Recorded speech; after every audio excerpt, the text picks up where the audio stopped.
Hey guys, this is EJ Holland with the Wolverine.com, and we're going to be breaking down the 5 most important remaining targets for Michigan this recruiting cycle. National Signing Day is right around the corner. December 21st marks the beginning of the early period, so you're going to want to sign up for the Wolverine.com today. $10 until next football season gets you premium insider information on all things recruiting, the team, basketball recruiting, transfer portal, and you get to be part of a great message board community over on the Fort, all for just $10 until August of 2023.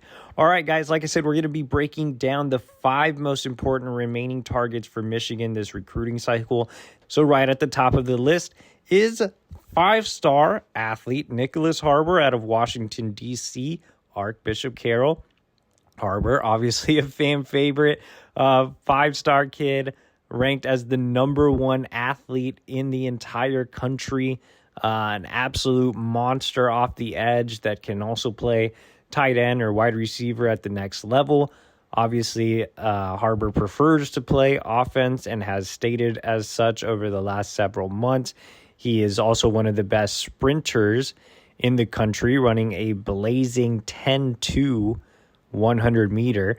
He aspires to be an Olympic sprinter one day, and so he thinks he's best suited for offense to preserve his body. He fully intends on running track and playing football at the next level, and everybody that's involved in his recruitment has given him that opportunity.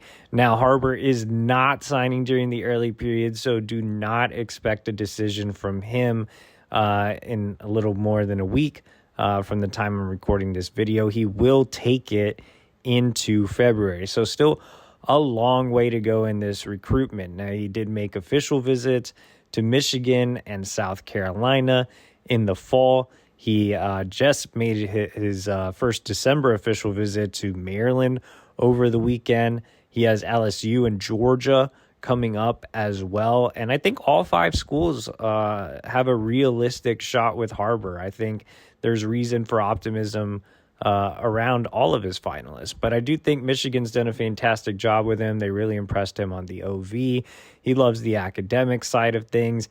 Now, I do think, the track climate, obviously, it's not favorable in Michigan to run track year-round. I think that's something that's a negative against Michigan. I also think NIL is a negative against Michigan. But, again, the academics, the development, the NFL experience on staff, I think all play a role in favor of Michigan, as well as the fact that his mother has family in the Detroit metro. And when I talk about academics with Harbor, it's not just, throwing out academics. It's something that's completely real. His mother's a pharmacist. His father is an engineer for NASA. So academics do mean something to that family. But the SEC schools offer better track programs, better year-round climate for sprinting. So that's something we're monitoring closely. But again, this is a marathon, not a sprint.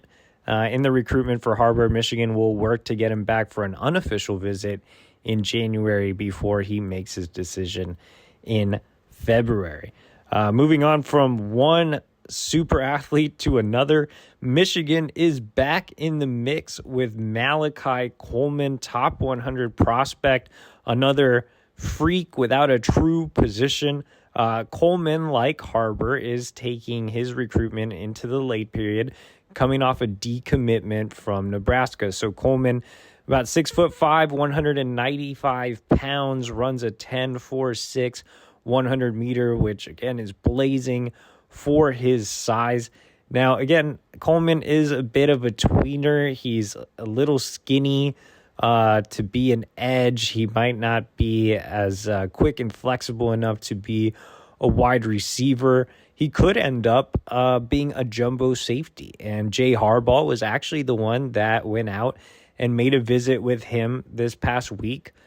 Coleman is expected to return the favor and come in for an unofficial visit this weekend to see Michigan. That could end up being an OV, so they're still working out the details of that. But he is coming to Ann Arbor to get a closer look at the Michigan program. Like I said, he opened things up and decommitted from Nebraska. So I think Michigan has a fair shake here.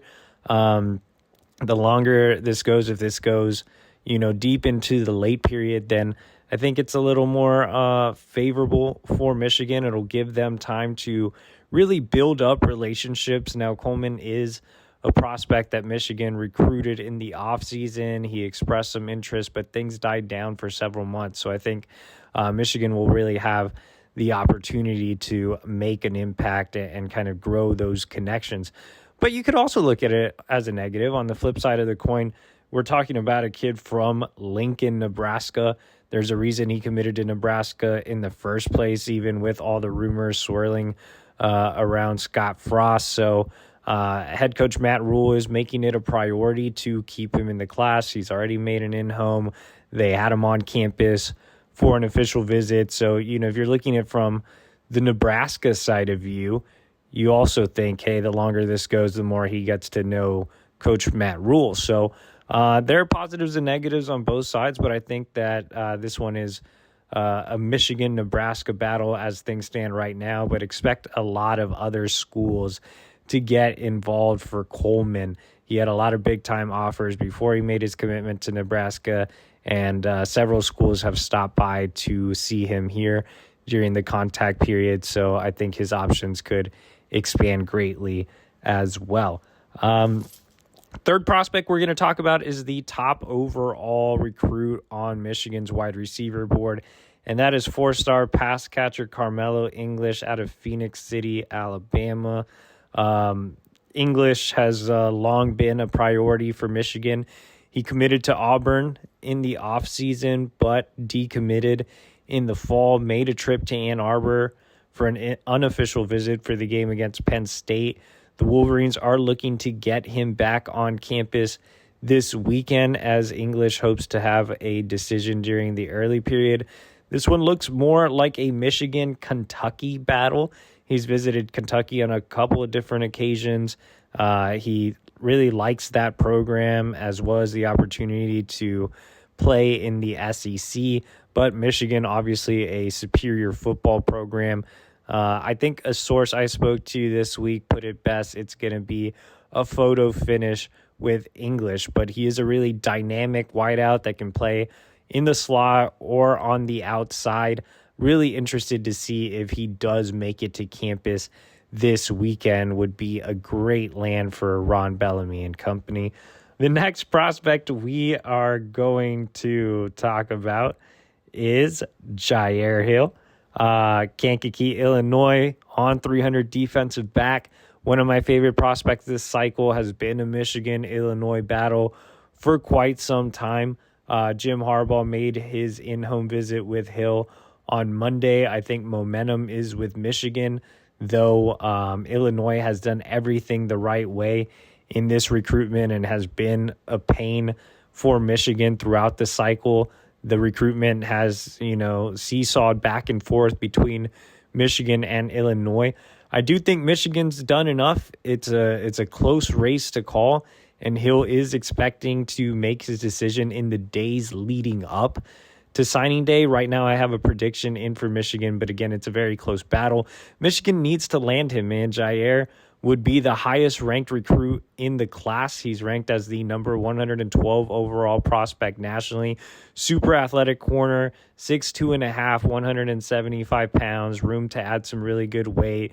Speedy kid with a 10.78 100 meter, extremely long, great natural instincts, extremely athletic, a guy that can move around in the secondary and also play some nickel and safety. Jyaire is one of the must lands this cycle.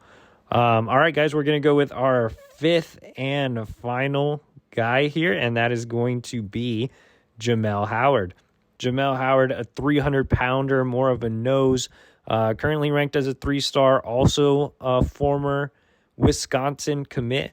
Howard is blowing up here with some late interest. Michigan and Illinois are involved, but some SEC schools have also jumped in the mix. LSU is working hard on him and just offered. Ole Miss is working hard on him and just offered.